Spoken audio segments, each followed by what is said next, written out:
But I'm not doing this by myself tonight. No. Ladies and gentlemen, sickos alike, please join me in welcoming to an AEW ring for the first time ever, the hardcore legend, Mick Foley.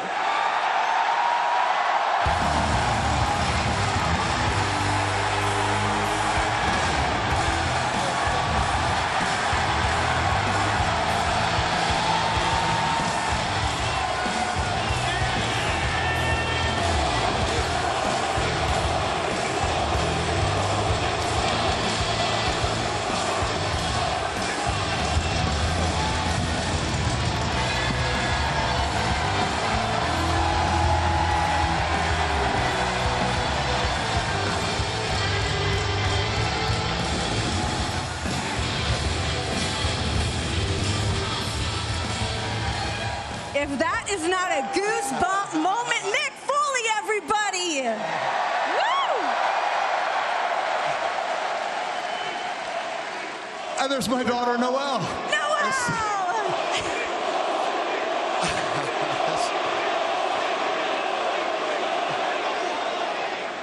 It is so great to hear AEW out here chanting for Foley, but what does it mean to you to be here to finally... The ring in Arcadiora.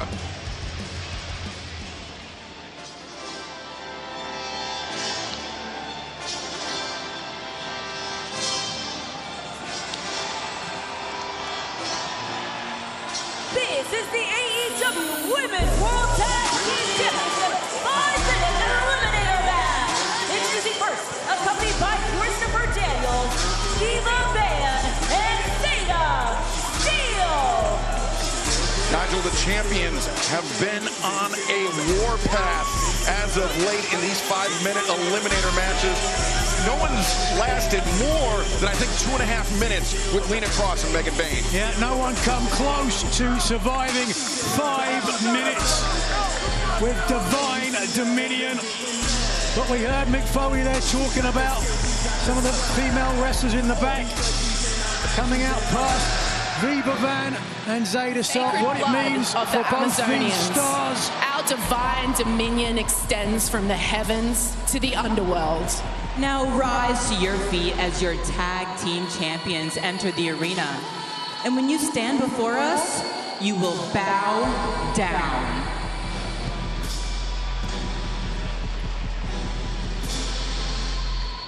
And their opponents, the AEW Women's World Tag Team Champions, Megan Bayne and Lena Cross, the Divine Dominion!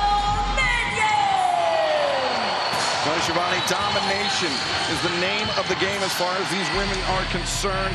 The second ever AEW World Tag Team Champions, and it seems like they will be that way for a very long time. You know, we're talking about the eliminator matches. The past 3 wins, they have won in under 3 minutes. They are 10-0 as a tag team, and we've seen dominant tag teams in the men's division before. The Hurt Syndicate comes to mind. FTR, who we're going to see tonight, World Tag Team Champions, the Bucks. I don't know any team, though, that is as confident as these two ladies. And Nigel, you could hear it as they were walking in. They're absolutely commanding from their presence to the way they dominate any opponents that stand across the ring from them. Speaking of tag team wrestling, we could be just a few hours away from the end of an era of Adam Copeland and Christian Cage teaming together. They will be facing FTR in the New York Street Fight and I Quit match. And if FTR win, if they retain the AEW World Tag Team Championship, that is the last time Cope and Cage will be ever able to team together. Now Viva, van driven down and folded in half. I don't know if this is about anger or what. Wait a second. Ty Mello, Anna Jay. The inaugural AEW Women's Tag Team. And they were carrying some heavy artillery with it, giving the champs some second thoughts. They better be carrying some weapons against Divine Dominion. Anna Jay, she and Megan Bayne have crossed paths many times before. The animosity strongly felt. We heard last week at Collision, Tony, Ty Mello and Anna Jay, they are back on the tag team scene here in the women's division, and they have the champs in their sights. Well, coming up next.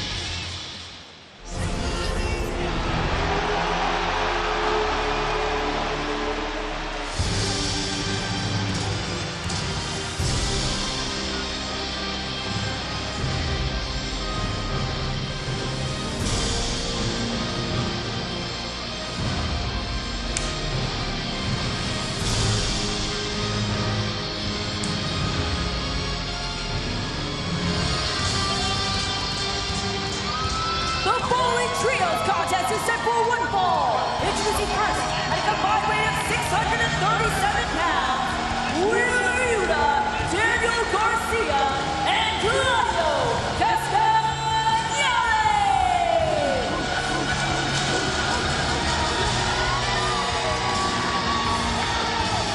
Our first of two Death Riders versus Opps battles tonight. Of course, during Double or Nothing, we will see Samoa Joe and I guess the Opps adjacent Will Ospreay battle out in an opening round match of the 2026 Owen Hart Foundation tournament, Nigel. Yeah, well, let's give a little bit of backstory. When the Death Riders declared war on AEW, it was Samoa Joe who was one of the men who led the charge against them.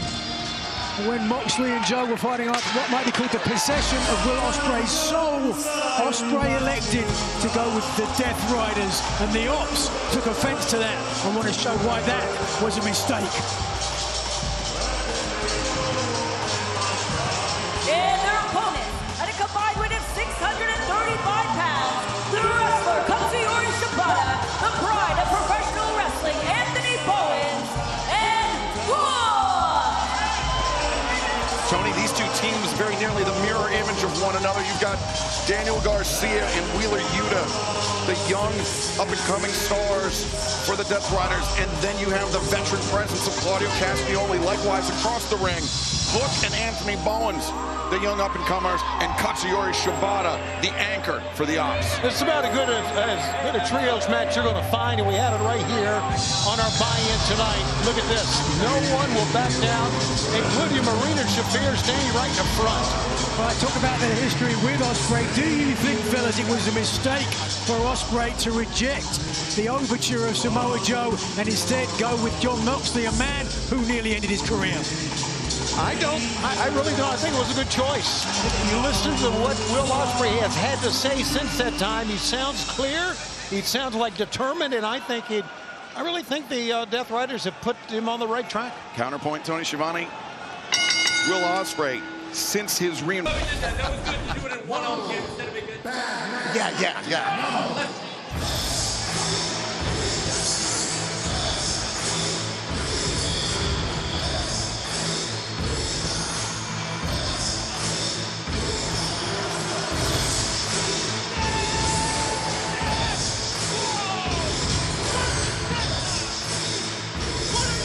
the Foley 10-man tag team contest at the one fall is fueled by Vida Coco. Introducing first, Jay Taylor, the Infantry, Anthony Ogogo, and the Ring of Honor Pure Champion, Lee Moriarty. Rumble, bad man, rumble. What a motley crew of killers. And Christyan XO, what an addition as well there. Lee Moriarty with the Pure title for now. The longest reign in the history of that title.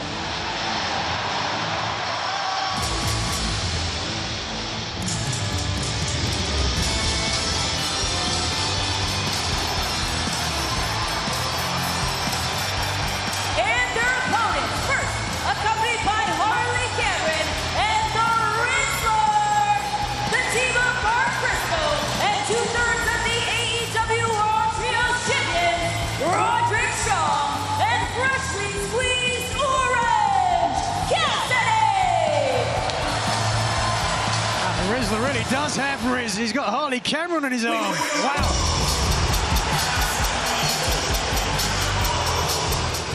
Joining them, accompanied by Big Justice at a combined weight of 400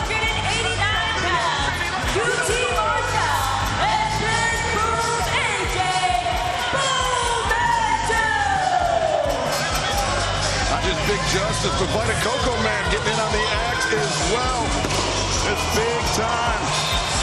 10-man tag team match fueled by Vita Coco. As we are under 30 minutes away from Double or Nothing live on pay-per-view at the top of the hour. And there's been some really bad blood between the Conglomeration and the team of Shane Taylor Promotions. It all has to do with what happened during our last Ring of Honor pay-per-view, Super Card of Honor, when STP lost the Trios Championship to Dalton Castle and his crew. And the Outrunners. Yeah, the Outrunners. And then all of a sudden, they decided to attack the Outrunners, to attack Dalton Castle. Conglomeration came to their aid. The Outrunners and Dalton Castle were gloating about having won the six-man tag team titles, and out came Orange Cassidy and Mark Briscoe. They were celebrating their nose where their business did not belong. They were celebrating. That was their first big championship of the Outrunners. Got the ring surrounded. They don't seem to be taking this loss lying down. Oh, wait a second. Well, we mentioned them earlier. Not happy with how their title opportunity went down. One of Shane Taylor's worst enemies. Eddie Kingston. Eddie Kingston. The fans here are Ortiz and Mance Warner. This was the last team that Shane Taylor Promotions defended their Ring of Honor six-man championship against, and they did so. They stole that match from Kingston, Warner, and Ortiz. And those three men have not forgotten about it. Eddie Kingston close to home.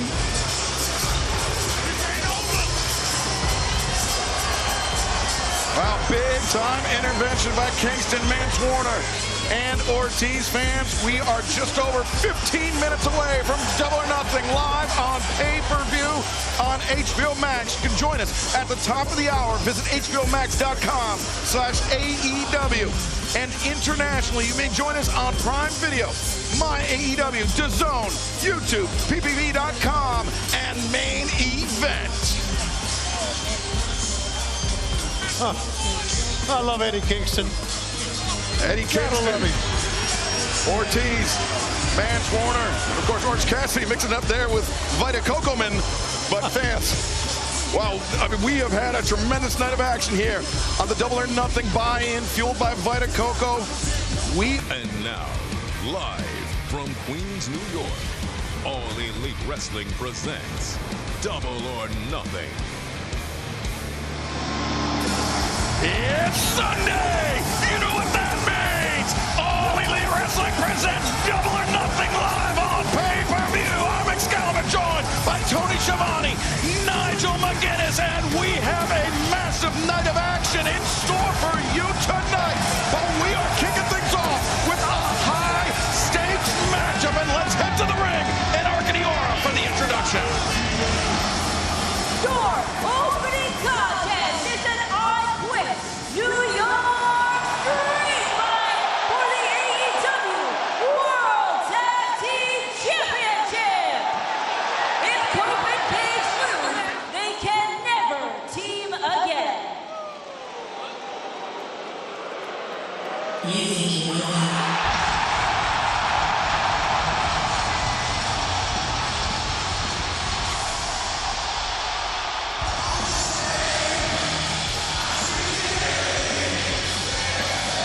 Introducing the challengers. First, from Toronto, Ontario, Canada, weighing 241 pounds, rated R, superstar, Adam Copeland.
Toronto, Ontario, Canada, weighing 218 pounds, Christyan Cage!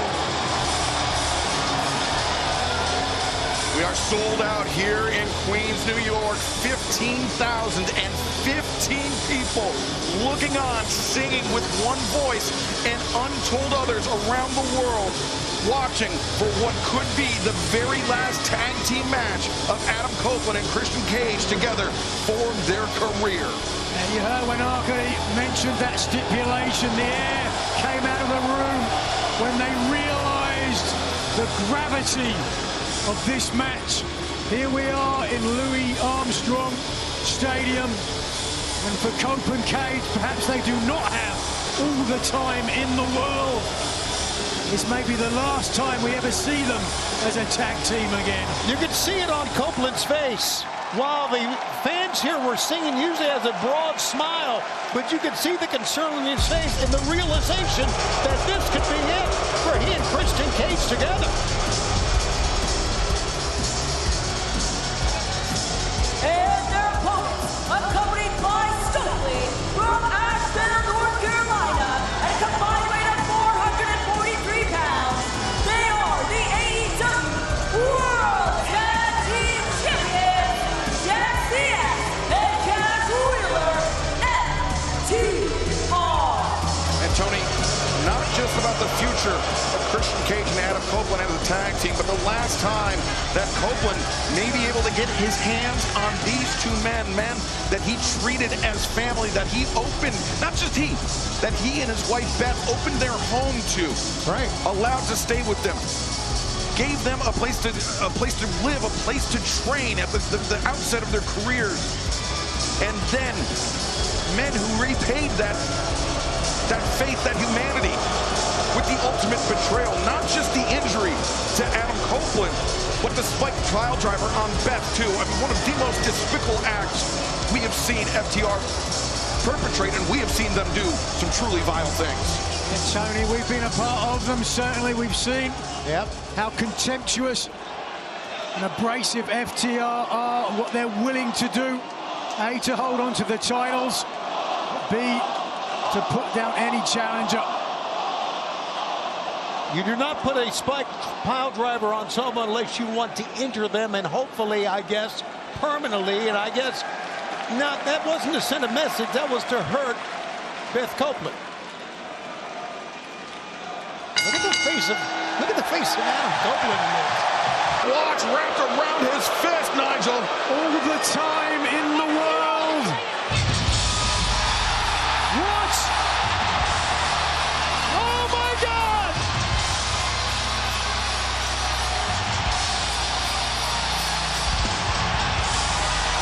Beth Copeland.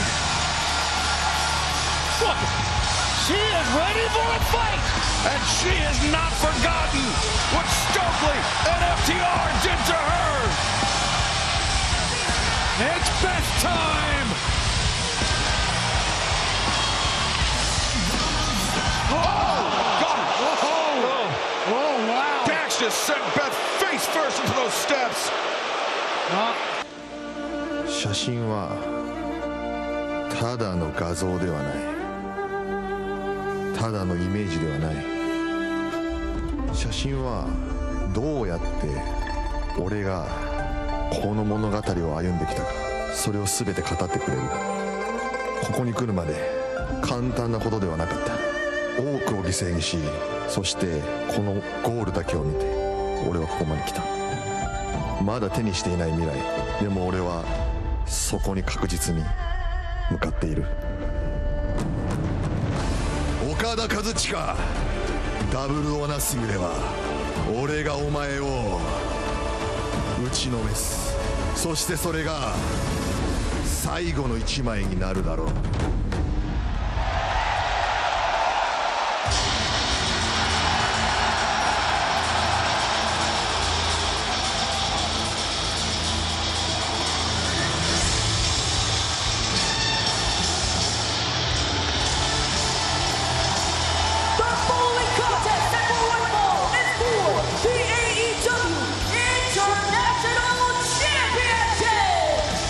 The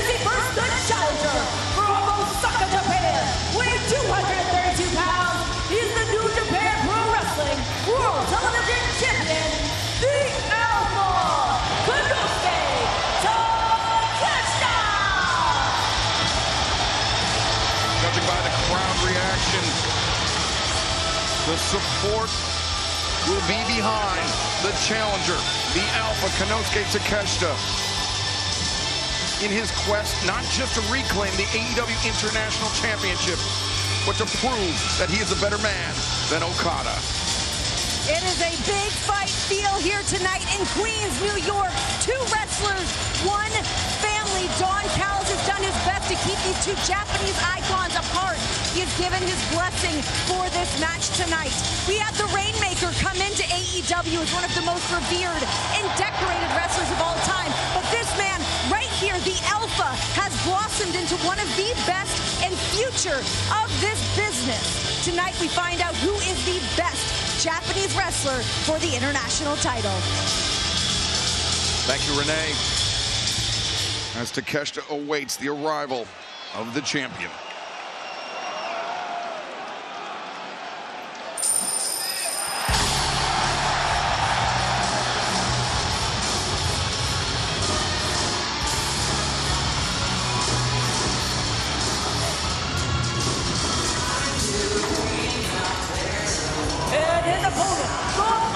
Japan, weighing 236 pounds, he is the AEW International Champion, the Rainmaker, Katsuyori Okada!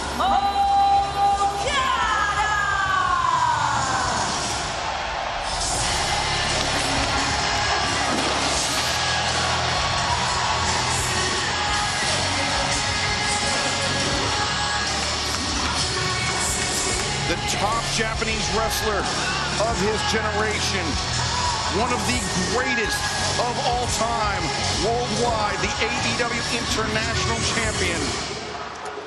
But could we be moments away from seeing a changing of the guard, not just as far as the International Championship is concerned, but as the professional wrestling landscape is concerned? We are joined at the desk by the detestable Don Callis. What a pleasure. It's a big fight feel, and why not? Two of the studs of the Don Callis family on full display tonight, and I'm very excited. It's a busy night for me.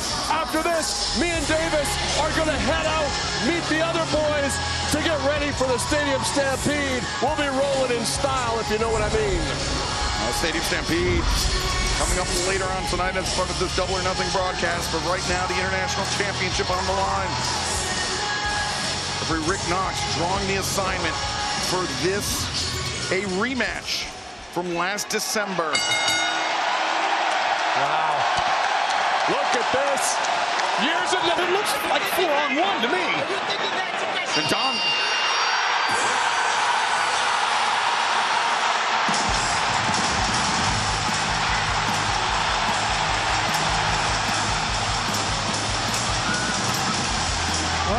The man that played go-between between Okada and Takeshita. And a man who, very close friends with Konosuke Takeshita, the former TNT champion, the protostar, Kyle Fletcher. We have not seen him since his injury, but... Well, listen, it was a clean win. No interference, it was one-on-one, and now the Don Callis family apparently wants to make something of this. Well, where does Kyle Fletcher's loyalties fall? It looked like it was about to be 4-on-1, but now, is it 5-on-1?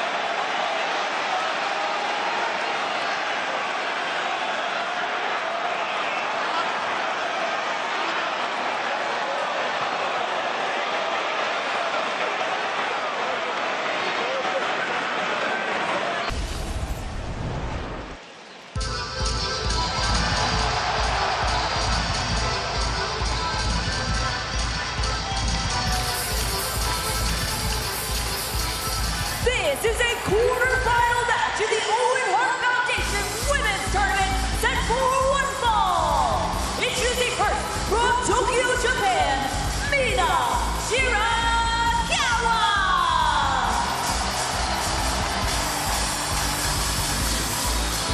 The winner of both the men's and women's Owen Hart Foundation Tournament not only will take the prestigious prize, but they will go on to All in London later on this summer, Sunday, August 30th at Wembley Stadium to challenge for the AEW Women's World Championship and the AEW Men's World Championship.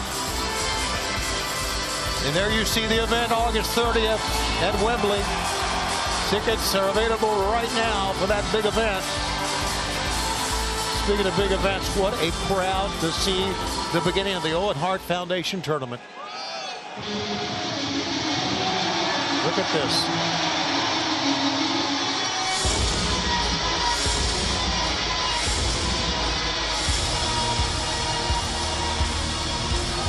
And her opponent, from Dallas, Texas, she is the Ring of Honor Women's World Champion, the Fallen Goddess, Marina!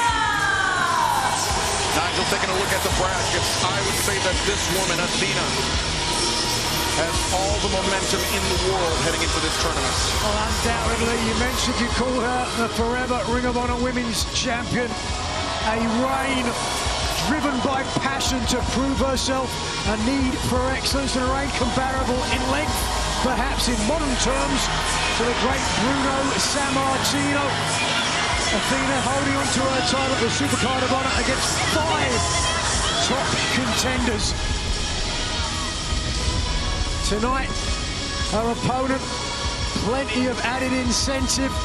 It was all in Texas last year that Shirakawa suffered a hand injury at the hands of Athena and was unable to take the title from Athena when she got the opportunity. So a lot on stake tonight. It was Athena at one. Let's go, baby. Let's go, baby. Let's go, Kyle. Yes, sir. Yes, sir.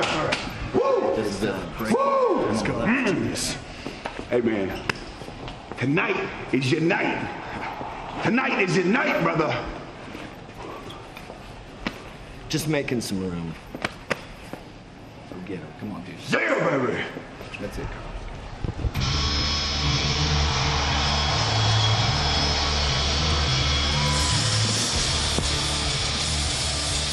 Kyle O'Reilly with some extra motivation from the Conglomeration heading to the ring. This bout set for one fall with no time limit is for the AEW Continental Championship. Introducing the challenger from Vancouver, British Columbia, Canada. Weighing 206 pounds, he is 1/3 of the AEW World Trios Champions, Kyle O'Reilly.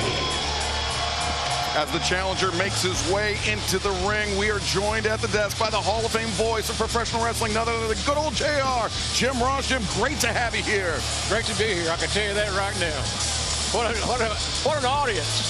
It's like Rodney Dangerfield. Oh, what an audience. This is awesome. This is just awesome. JR, you and I were together at the very first Double or Nothing. It's great to have you back here just 7 years later. I make a big comeback every 7 years.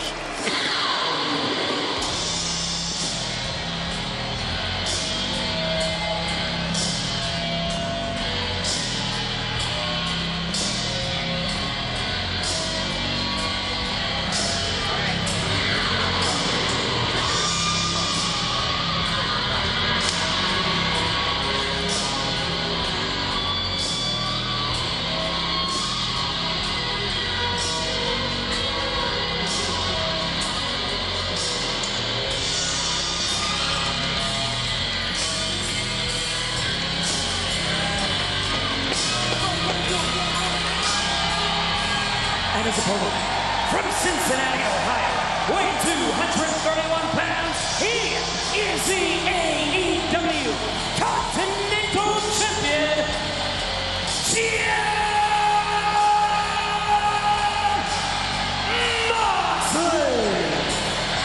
As the champ, the leader of the Death Riders, makes his way to the ring, let's head to our colleague, the remarkable Renee Paquette, for this report. One of the big questions going into Dynamite this past week was what version of Kyle O'Reilly are we going to see in singles competition post-neck injury? Well, we found out this was a man that took Jon Moxley to the 20-minute time limit. He went toe-to-toe with one of the most lethal men in AEW. He has become the mountain that Moxley can't climb. Tonight, the Continental Championship is on the line, but there is no time limit. No time limit. Everyone is banned from ringside. Thank you for that, Renee. Jon Moxley. He says he is a better version of a professional wrestler. I mean, let alone from when he debuted in AEW 7 years ago at Double or Nothing.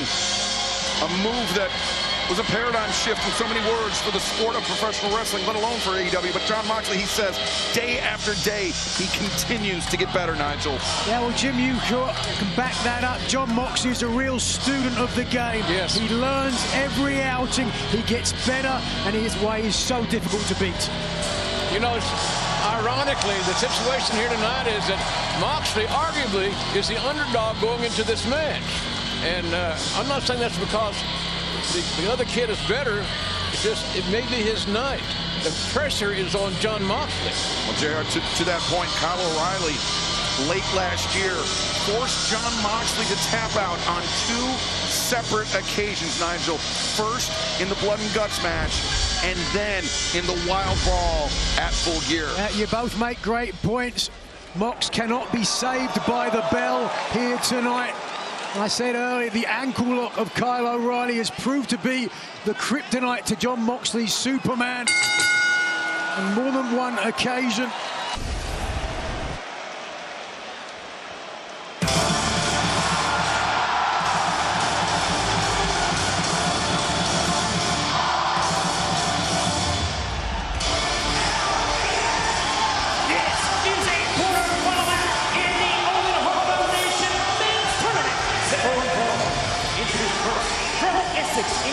Weighing 225 pounds, Rude Aerial Assassin.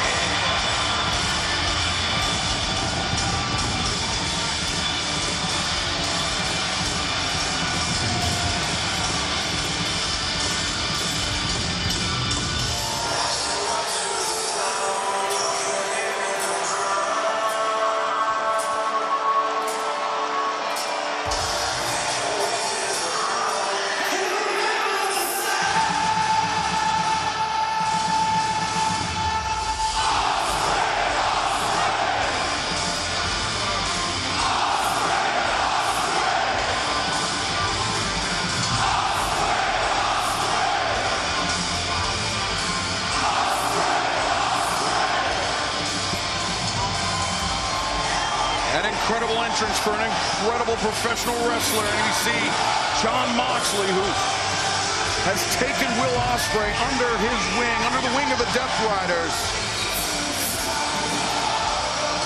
At ringside for this one, and joining us back at the desk is the ineffable Tony Schiavone, the human suplex machine Taz, as we have the Dapper Yapper, Justin Roberts, inside the ring.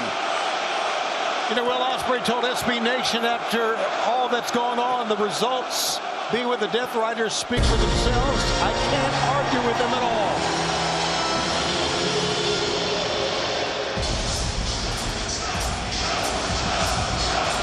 And his opponents from Huntington Beach, California, weighing 310 pounds, Samoa Joe. Taz, you have a long history with Samoa Joe. You've known him for many years. You've known just what a fearsome competitor he has molded himself into. Do you think Will Ospreay is ready for this test? No, I don't. And I had a long talk with Joe earlier. No matter how great Ospreay is, and he is, he's spectacular. Will Ospreay is one of a kind. But that man right there in the middle of the ring. Oh, wait a minute. What the fuck? What? Right out of the gate.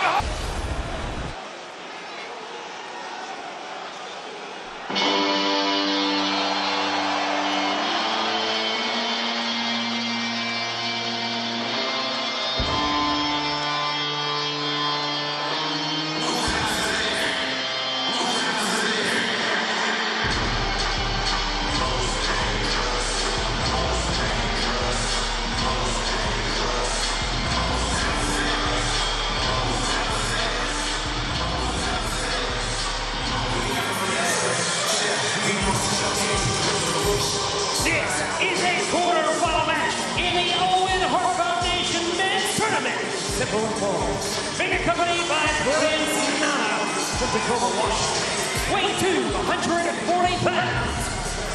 Strickland.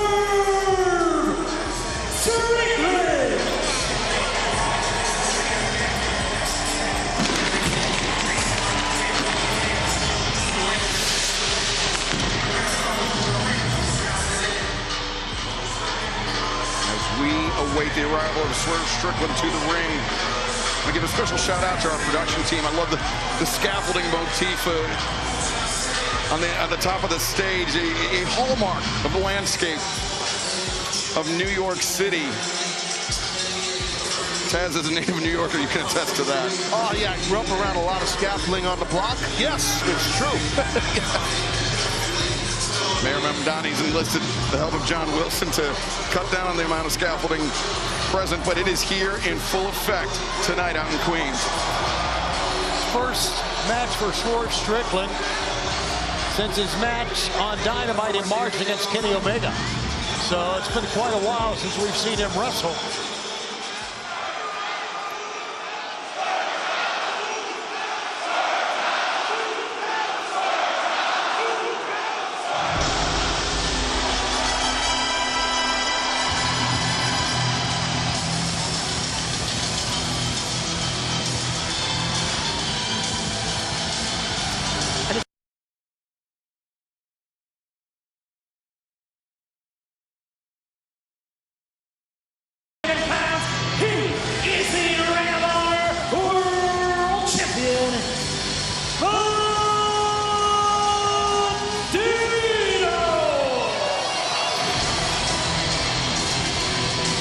Who had the best 2025 of just about anybody in professional wrestling, now stepping into battle against a former AEW World Champion and Swerve Strickland, a man who, as you mentioned, Tony, in that battle against Kenny Omega, we've seen Swerve. I mean, he's always professed to be, or claimed to be, the most dangerous man in professional wrestling, but now we've seen something even more sinister emerge in Strickland.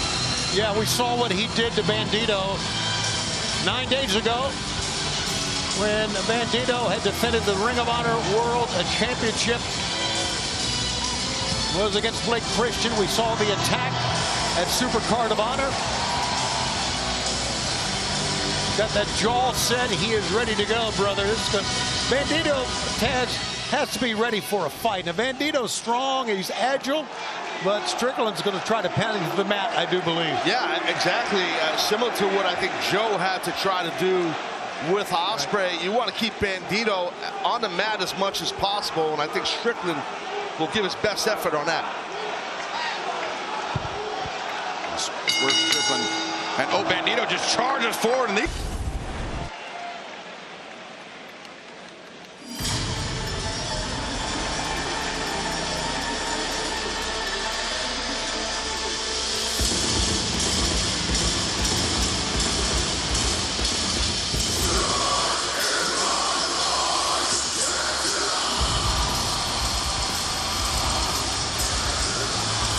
This is a full-weight match for the AEW Women's World Championship.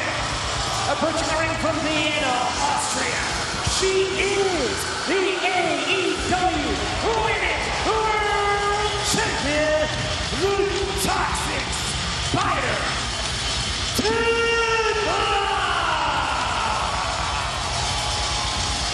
Yeah, this young lady's been a pretty tough world champion. She has. It's been very impressive, her run as champ. But I'm telling you right now, Tony, she's in trouble here. You know, when you're going to be in a four-way match and your title's on the line, and the other three combatants are all former world champions, Tony, that's tough. She doesn't seem to mind it. She told TMZ, I beat Stat twice now, Jamie just a month ago, and then she is new. I'm not particularly thrilled by any of them. Well, I respect her confidence as a world champion, so you have to have that mindset going into this. No doubt.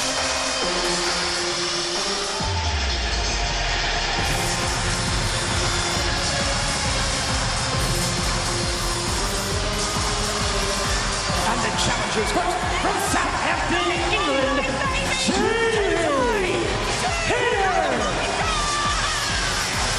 brutally honest, this is absolutely one of my favorites in the women's division. This is no nonsense. What you see with Jamie Hayter is what you get. I agree. Jamie is definitely all business. And as far as all four of the athletes that are going to be competing right here for the AEW Women's World Title in this four-way, this lady here, Jamie Hayter, is quite possibly the heaviest and hardest hitter out of all four ladies, in my opinion. Yes, sir.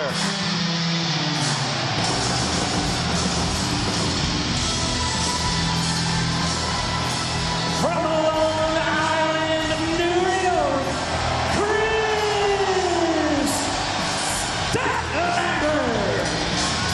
But this woman, undoubtedly the hometown favorite, Taz. What would you say, about 45 minutes away from where she grew up? Yeah, where she's from on the island, on Long Island, probably about 35, 40 minutes. Yeah, without traffic. With traffic, take about 3 days. This may be her moment. She looks in great shape. She has her confidence.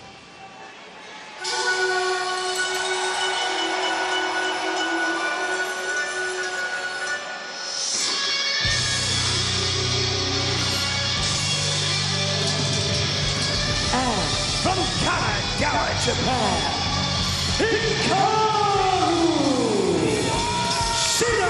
Tony, Chris Statlander also has a very complicated relationship with this woman, Hikaru Shida. She's formed an uneasy tag team partnership with Shida.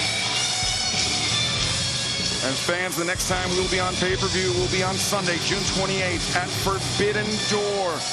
Returning to the SAP Center in San Jose, California. You can join us. Visit AEWTIX.com for the biggest crossover event of the summer.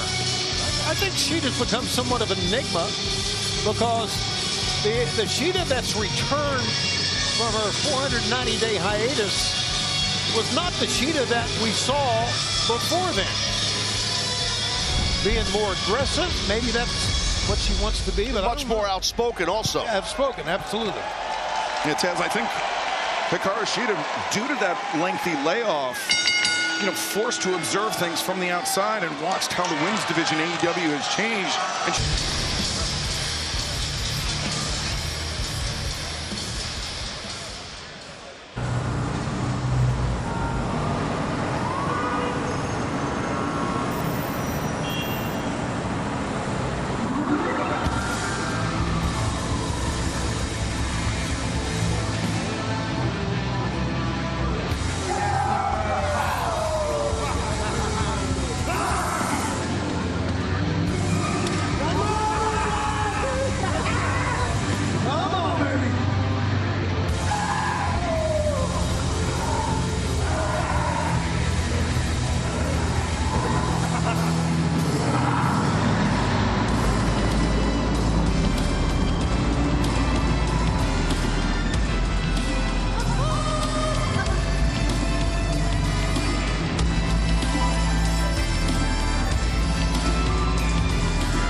And ladies and gentlemen, this is Stadium Stampede! Introducing first, the team of Andrade and Eagle, the AEW National Champion, Johnson, Mark Davis, David Bailey, 100 Brewing Corn, Connors, Bishop Kong, Toa, Leona, and Ricochet. Ricochet and the Demand, Tony, they have made it their mission to run Chris Jericho out of All Elite Wrestling, and they have assembled a very formidable army to do so. Yeah, but you know, they're going into a match, a Stadium Stampede match, that Chris Jericho has had more experience than anyone in, because he was in the first two. And this time we got 7 competitors on a side, which makes it even crazier, Taz. We've never had this many on a side before. I know, it's wild. I mean, this thing's going to be nuts. I mean, Ricochet's in a full-blown baseball uniform, belt and everything, shirt tucked in. Maybe invoking the spirit of the baseball furies, Taz. I don't know. Baseball next door at Citi Field's not been good. I can tell you that. There's always next year, Taz, as you know. Kiss my ass.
That was Devil's Dance, and this is Judas for the largest Stadium Stampede match ever, and we have literally no idea of what to expect, Tony, other than chaos. Metallica to Fozzy, and now here comes Chris Jericho. And Devil's Dance by Metallica, bro. How badass is that? You're not kidding. You know, as we head to this event, of course, you know, a lot of the guys were talking to members of the media. It was funny, Chris Jericho told the New York Post, on his approach to this match, I really don't know what I'm going to do until I get there, look around and start searching around the building. And I guess that's the way it's got to be, Taz, right? You don't know. You can't prepare for these matches.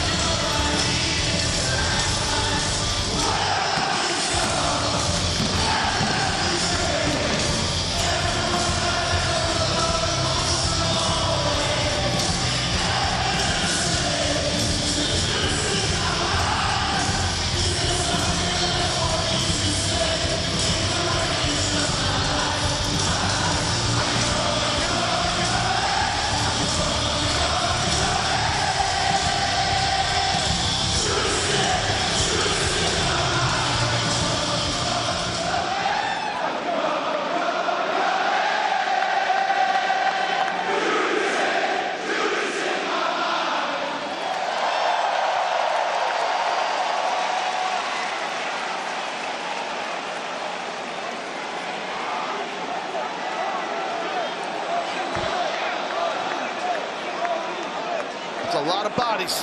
Wow. You know, we talk so much about the talent in AEW. Take a look at the ring. This is just some of the talent. A lot of bodies and a lot of firepower. I got to talk with Kenny Omega. Don't inhale cigars. But I digress.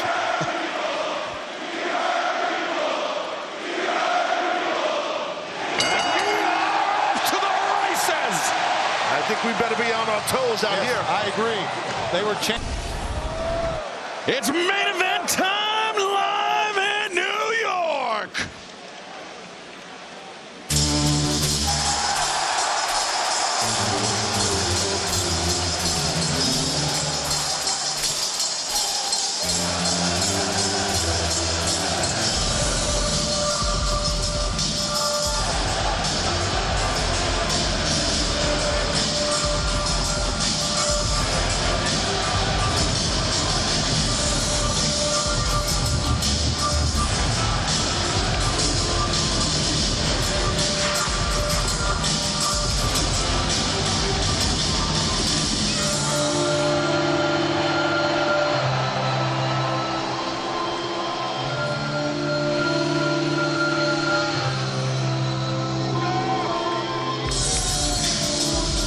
Well, you saw the way MJF looked at those clippers that were on that table as soon as he walked out, wondering, is this the future? Is my head going to be bald if I don't win this match? And I sure damn hope that don't happen. Oh, come on. I think most would rather see him, well, not only... Oh, wait a minute. His entrance wasn't even done.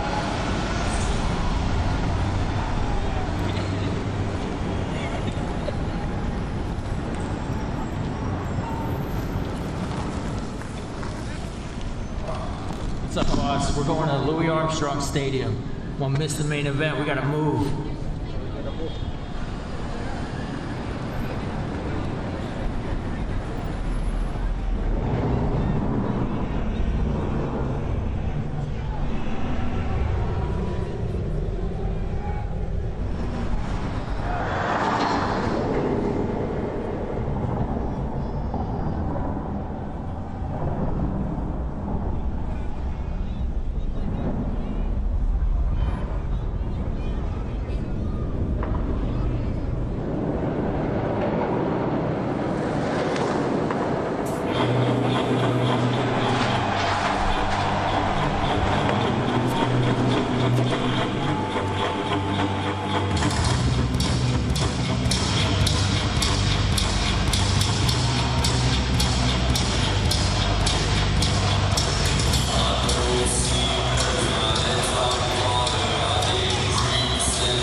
Straight victories, 7 of which came in defense of his AEW World Championship.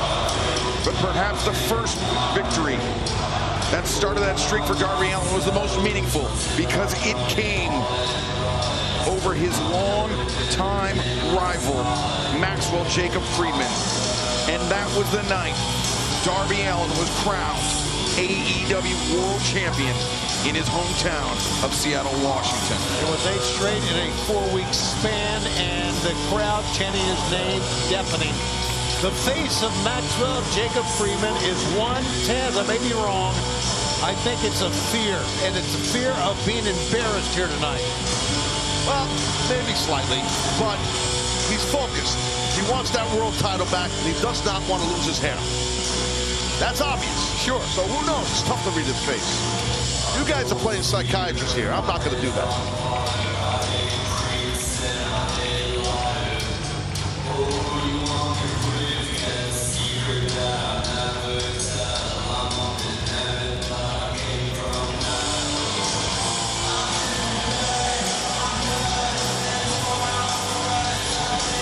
And now to make it official for tonight's main event, let's head to the ring. And the Dapper Yapper, Justin Roberts. New your city. Your main event tonight is title versus hair for the All Elite Wrestling World Championship.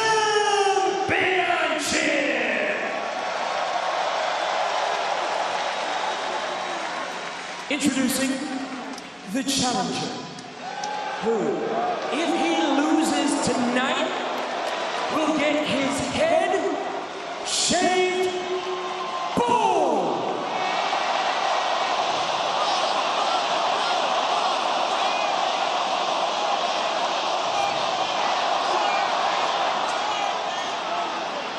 From plate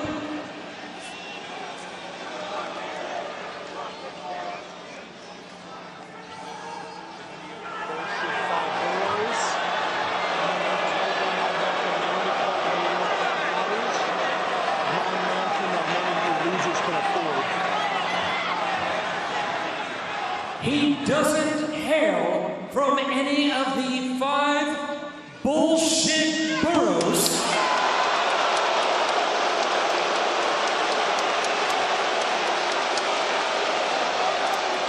He comes from a mansion that none of you can afford. Weighing 226 pounds, Maxwell Jacob Friedman, MJF.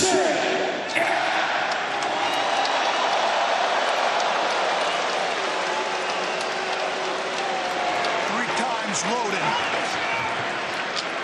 And his opponent, from Seattle, Washington, weighing 175 pounds, he reached the top of Mount Everest. He has never backed down from any challenge ever. He is batshit crazy. You're ready and defending All Elite Wrestling World Champion Darby Allin.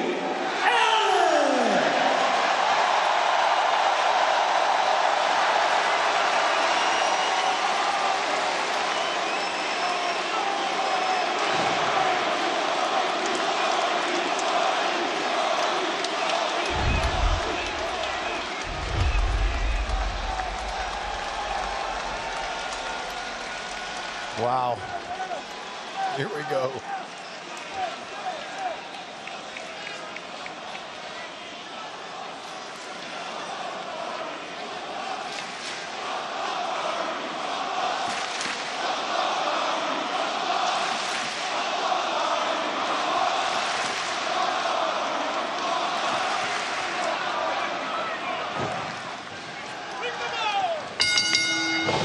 Side headlock takeover, 2. No.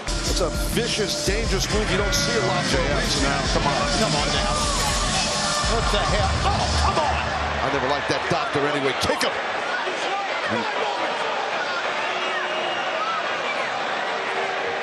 MJF standing. Standing up. Standing triumphant over Darby Allin. And if you thought MJF was insufferable during his first 2 reigns as world champion. Now, hold on. That's Kevin Knight. The Jet Kevin Knight. Yep, the TNT champ. The last man to defeat MJF. Well, I guess he felt like Max was going to do something devious to, speaking of devious, Kevin Knight, what are you doing? What the hell was that all about?